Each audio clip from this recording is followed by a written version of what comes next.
Recording studio Madhubani.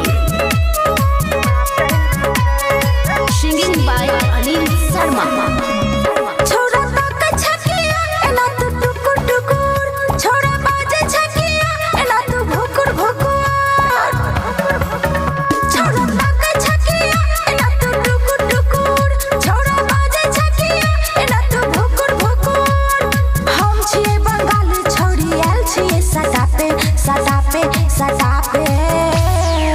गछौरी नाचे नाचे DJ पर नाचे नाचे गछौरी नाचे नाचे डीजे पर नाचे नाचे गछौरी नाचे नाचे डीजे पर नाचे नाचे गछौरी नाचे नाचे डीजे पर नाचे नाचे नाचे नाचे डीजे पर नाचे नाचे। Rupam recording studio Madhubani.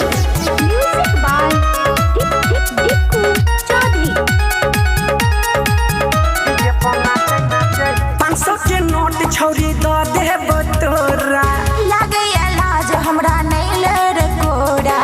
500 के नोट छौरी द देब तोरा लागे लाज हमरा नहीं ले कोड़ा। दहिया में नहीं सट हमर उमर छै रे काचा काचा काचा। ये छौरी नाचे नाचे डीजे पर नाचे नाचे ये छौरी नाचे नाचे डीजे पर नाचे नाचे ये छौरी नाचे नाचे डीजे पर नाचे नाचे ये छौरी नाचे नाचे डीजे पर नाच ना के ये छौरी नाचे नाचे डीजे पर नाचे नाचे। Singing by Anil Sharma. टिक्कू चौधरी। ये छौरी तोहर जवानी छोकिला रे छौरा तोहर दिमाग पूरा हिला। ये छौरी तोहर जवानी छोकिला रे छौरा तोहर दिमाग पूरा हिला।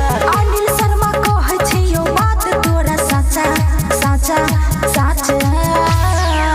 ये छौरी नाचे नाचे डीजे पर नाचे नाचे ये छौरी नाचे नाचे डीजे पर नाचे नाचे ये छौरी नाचे नाचे डीजे पर नाचे नाचे ये छौरी नाचे नाचे डीजे पर नाचे नाचे।